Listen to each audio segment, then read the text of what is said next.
This is the Welcome MD Wellness Series podcast, where we talk with your dedicated health coaches and health professionals about the roles they play in your journey to a healthier, happier life. The topics you care about. Now, here's your host, Luis Perez. All right, so thank you everybody for taking some time out to listen to our newest recording. This time we are with Amber Gabriel. She is one of our newest health coaches in the Charlotte office, and she is amazing, guys. So I just wanted to make sure that we took some time to introduce her and talk about a little bit about her background, what she does, and why she is in the wellness world, which we are very thankful that she is. So Amber, thanks for being on here with us. How are you today? I'm doing great. Awesome. So give us a little bit of background on you. Tell us about yourself, your backstory, kind of like where you started and what brought you into the fitness world. Sure. So I'm from a small town in Bainbridge, Ohio, just south of Columbus, Ohio. My dad was owner of a lumber company. My mom was a school teacher, and they still both work. They're very active, healthy individuals. I love my parents. I was a gymnast for 7 years and very active. So middle school, ran track, cross country, played volleyball. And then I decided to go to Ohio State, and I got a degree in human development and family science, kind of going towards that teacher route because all my parents and grandparents were teachers, but then went into the classroom and figured out that I couldn't sit or stand in a classroom all day. And I was just starting to find my fitness background at that time. So after that, I got into lifting weights, yoga, and running marathons in my 20s. And then I met my husband right out of college, and we married around 25. And then we had 4 amazing children. We have a 11-year-old, her name's Olivia. Roman and Stella are twins, they're 8 years old. And Eli, he is 4. And I was a program director at the Little Gym for 7 years with kids. Loved that job, one of my favorite jobs I ever had.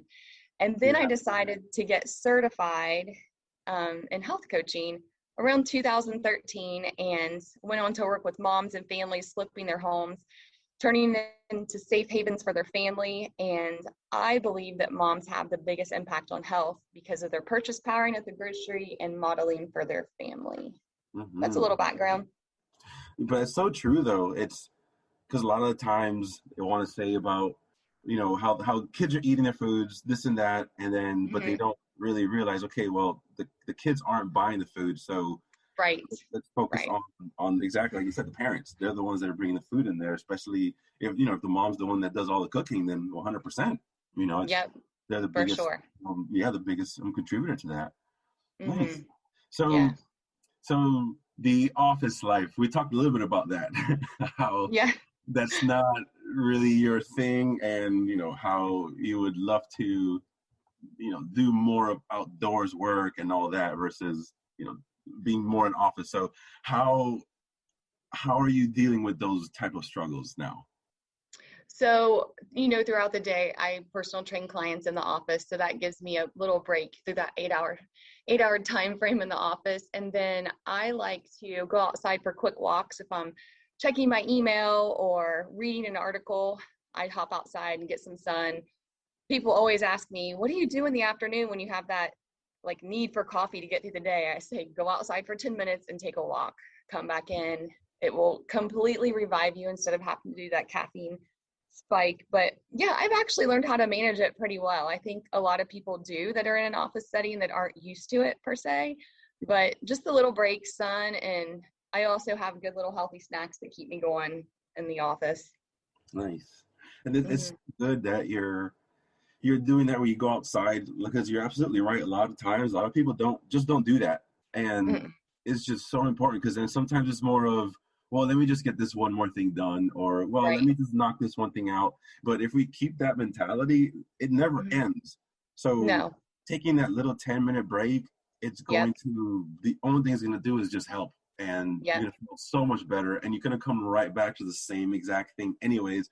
So, so why not take some time, get some of that nice sun in, hopefully if it's not raining, of course. But Right. it's really nice to just get up and move. And that's one of the things that I try to tell everyone is a lot of people nowadays have their Apple Watch, and Yep. their little thing goes off that says time to stand. Right. It does. Like, so next time you see that, don't ignore it. It's telling you Right. that for a reason. So just, pay attention to it and move. That's it. Something as simple as just walk up and down the hallway if it's horrible outside, but just do something. But that's good too. You have snacks and all that too. So that's awesome. Yeah. So what do you do to fight away like negative thoughts, and how do they impact your overall day to day if you're feeling those type of things? I like to use apps or meditate throughout the day. That kind of helps me refocus. I'm really big into breathing. I think breath is huge, just to help calm the mind and just also just kind of gain perspective of, like you're saying, the negative thoughts. But I always think when you have negative thoughts, you have to just flip the script in your head. So if you're always thinking like, I can't lose the weight, I don't want to exercise, if you start saying the opposite, you'll start believing that you'll go that direction instead of the negative direction. That's true. I like that. So that's true, because you can definitely set your mindset, how you can reset it how you want to. That's true. So I like that. It's a good way of doing that. So when you did a lot of your training back then, how would you work through those struggles? Which training do you mean? Like, so your actual exercise training, and like for yourself, how would you push yourself through those moments of, so like, let's say you were about to do some type of a exercise routine, and you were kind of like struggling to get that workout through. Like, how would you reset your mind to get yourself to do it better? Just in case someone out there is like actually not really feeling a workout they're going to do today. Yeah, so I always focus on how I'm going to feel afterwards. I don't really focus too much. I mean, every day you're not going to want to go to the gym or go for a jog or a walk, but I always think of the endorphins, and I think of the clear mind I'll have. I'll be less reactive to people around me. So I go for what's coming instead of the feeling I'm at that I don't want to. Okay. Yeah, that's good. for sure. That's good. Yeah, definitely. Because it's true. We're not always motivated, right? No, we are not. And that's a good way to fight away, like, negative thoughts or things like that, So, and have you ever noticed like that would impact your overall progress? Like, if you had you weren't really feeling at your best, and then would you notice how that would impact your overall, progress for the day? Yeah, I think so. I mean, my whole thing for the negative thoughts is, as long as you're sleeping properly, and your sleep is a huge one for me to not have negative thoughts. So I just know the sleep I need and the clean food I need to keep that clear mind and to keep the thoughts out. So I'm pretty disciplined with that. Yeah, that's good. And I mean, and it also helps a lot to be able to practice it, obviously, because then that helps us on what we do to be able to share that, with sure. others, and people that we see, because it's so much easier to explain through something if we do it constantly, because then we'll be able to really genuinely be able to give good advice for that. Yes, agreed 100%. Yeah. So any good books you read to help you out right now that you recommend? Yes, actually, I love that you asked that question. So I try to read at least a book a week, or I listen to audios while I'm in the car driving to work. But two books I love by Ben Greenfield is The Boundless book, which is all about longevity, and Fit Soul, which I think I shared with you when I saw you last time. But it's all about spiritual fitness, which is really great when you're in this health space, because you get really caught up in the physical side, and am I eating right? Am I sleeping right? But then I think a lot of us don't always take care of the spiritual side. So those two books were awesome. I've actually had the members here read them. And then The Pagan Diet, which is by Mark Hyman, it's awesome because it mixes paleo and being a vegetarian in one. So it's super. Yeah, I actually was I listen to the Doctor's Pharmacy a lot. Oh, That's I what love it. It's like my favorite podcast. yeah, and then I'm listening to it. I was actually listening to it on the drive this weekend, Yeah. and you talking about how important it is to not just overall just be healthy in what we do activity wise, but Mhm. eating. How that's Yes. so important and conducive to just living a healthy lifestyle. Like we were just talking about earlier about those simple things, you know, even walking outside barefoot, that you said Yep. that you really like to, encourage, the people you train to do. And Hmm. that was going to be my next question. What is like one of your favorite things to do when you're not working? Like, what is some of the favorite things you guys like to do on your, either on your weekends or just, when you're able to take time off? So I'm a yoga teacher, so I love to hike to spots that are kind of remote and take my yoga mat and do yoga overlooking a mountain or at the beach. I love, love, love trying to find a really cool spot just to breathe and hike. And I was saying about forest bathing. That's probably my favorite thing to do on the weekends alone. And then with my family, we mountain bike, we garden, we travel, we do all those things. But I'm a really big advocate of working hard Monday through Friday. And then when we hit Friday at 5, we are like no hardly any cell phones. It's just family time, and we just love to chill. So That's awesome. That's awesome. mhm. That's because then you guys, again, you're practicing what you preach, and not just, Yep. of course, alone at times, because that is actually incredibly important to take that alone time, you know, and away from everyone, even like you said, even the family at times. It's good. It's very important to have those times where you just kind of like disconnect and be with yourself, but Yeah. then also being able to share that with your family and everyone be kind of on the same page and enjoy that. That's a gift. Yeah, for sure. And I think that, like you said about being alone, and then it's also, we were talking about campgrounds and the community there. Yep. It's so good to have that community as well, that are the like-minded, earthing, eating clean, just they want to feel their best. So I think it's also important, you do have the alone time, but that you find that community that's all on the same page with your health goals.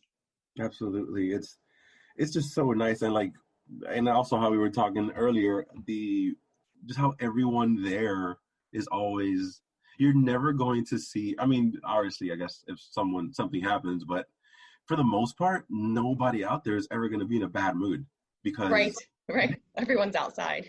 they're outside. Yeah. And he's just enjoying being outside and being in that moment. They Yeah, don't, for sure. at that time, they're not worrying about, what you said earlier, the long week and the Yeah, work. They're not thinking about, oh man, I got to get that spreadsheet done. They're not. They're just thinking about sitting there, being outside, being present, yeah, and enjoying that moment. I think that's why it's so important that we do those things, that we take the time off and just make yes. sure that we reconnect again. And how you said earlier, be barefooted as much as you can while you're Yep. while you're out there. So it's just important to take those times and all that. So final thought, Amber, what message would you want to send to anyone listening right now? So I'm going to steal this from Mark Hyman, which I, love his podcast as well. But I just think we need to be the CEO of our health. And I think it's really important to connect with a health coach and a doctor. And I just think we want to find somebody to partner with us along our journey. And that's the biggest thing this year is just take ownership of your health. Don't think somebody else has control over it. That's right. That's perfect. And I like that because it's so true. It's easy to place the blame, Mm-hmm. Yep. it's so easy to do that, but with a little bit of effort, we can make our own health, and it'll take work, of course, but Yes. we'll Yep. feel For so sure. much better. And that's the beauty about having that, the design that we have now, that we're able to do these things where you can come now to a clinic and have not just a doctor that's, like Dr. Woodward, that's Mm-hmm. focused solely as much as possible on getting the person just to feel healthier, getting their gut healthier, getting them to Yeah. feel better, versus just loading up with a ton of pills. And then Yep. top Yeah. of that, you have a health coach there that's going to guide you and help you with the day in and day out part of things. And Yeah. that's how you bridge that gap. You make that connection that is so lost right now in healthcare, where there I've heard so much where people are just like, well, I've been told by my doc to just, okay, you got to do better and eat healthier and Yeah. take care. So But they're they like, but well, they, how then do they I? don't have the tools to do that, which is what we're for. Exactly. So Yeah. having this excellent foundation and this great team where everyone works together and hand in hand is just a massive blessing to be a part of. So super excited that you are here, and your attitude and your positivity and your just the fact that you live this life is a huge asset to have you here. So thank you so much, Amber, You're and welcome. for taking the time. It's Monday, and I know you got a long week. So appreciate you taking the time to again, making the time for the healthy stuff. So Yeah. Well, it's good chatting with you. thank you. Likewise, and everyone. Again, she is in the Charlotte, North Carolina location. You can also look us up on Welcome MD. That's WELLCOMEMD.com, and also on Instagram, welcome_MD. And obviously, where I'm at with live2progress.com. And hopefully, we'll chat again soon. And thanks again, Amber, for being with us. No problem. Talk to you soon. Bye. Thank you, everybody, for listening to another episode on the Welcome MD podcast. Please leave us some positive feedback if you're enjoying the show, and let us know what you would like to hear more of. Please remember, this podcast and its series are intended for educational purposes only. Always talk to your healthcare provider before making any lifestyle changes.